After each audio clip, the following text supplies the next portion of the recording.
Comemorado no dia 1º de maio, o Dia do Trabalhador, é uma data para celebrar as conquistas dos trabalhadores ao longo da história.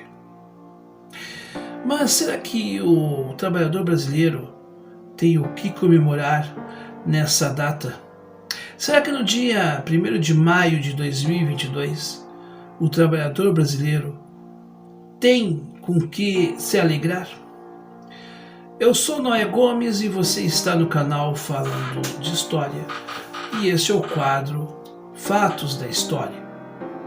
O primeiro dia do mês de maio é considerado feriado em alguns países do mundo.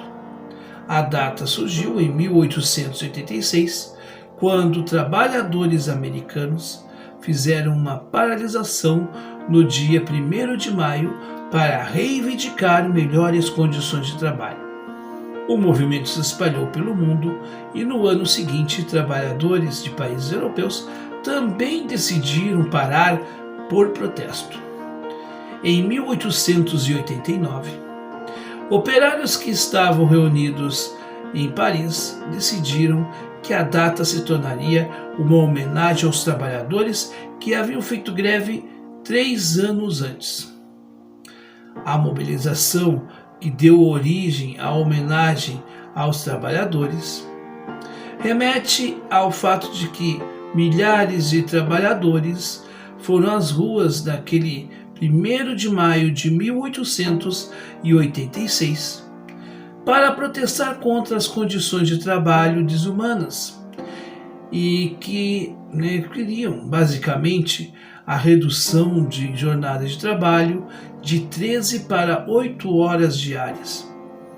Naquele dia, as manifestações movimentaram a cidade, causando a ira dos poderosos, e a repressão ao movimento foi dura, com prisões, pessoas feridas e até mesmo trabalhadores mortos nos confrontos entre os operários e a polícia.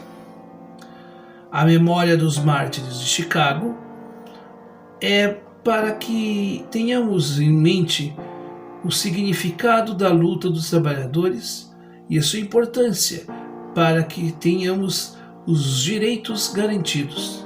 Servindo de exemplo para o mundo, o 1º de maio foi instituído como o Dia Mundial do Trabalhador. O Dia do Trabalhador no Brasil é feriado por conta de influência de imigrantes europeus que, a partir de 1917, resolveram parar o trabalho para reivindicar direitos. E em 1924, o então presidente Arthur Bernardes decretou feriado oficial. Além de ser um dia de descanso, o 1º de maio é uma data com ações voltadas para os trabalhadores. Não por acaso, a consolidação das leis do trabalho, a CLT, foi anunciada no 1º de maio de 1943 pelo então presidente Getúlio Vargas. Por muito tempo, o reajuste anual do salário mínimo também acontecia no Dia do Trabalhador. E vivemos no período em que temos o ataque ao trabalhador como nunca, porque vivemos ainda as consequências da chamada reforma trabalhista, aquela que prometia milhares de empregos. Nós hoje não temos empregos e também não temos direito.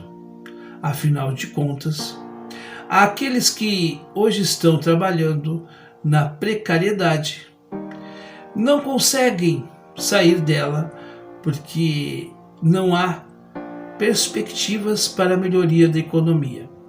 Enquanto isso, nós temos um palhaço que se diz presidente e que usa das benesses do cargo para as suas vantagens pessoais, ao mesmo tempo que faz discursos de tom moralista, e o trabalhador brasileiro cada vez mais, vamos dizer assim, expropriado. Hoje nós temos um bolsão de mais de 13 milhões de brasileiras e brasileiros sem perspectiva de estarem no mercado de trabalho.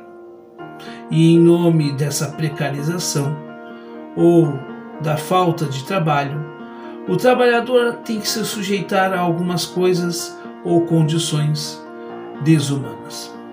A tal reforma trabalhista, que propunha novos empregos e que não gerou novos empregos, só aumentou ainda mais a desigualdade das relações entre patrões e empregados.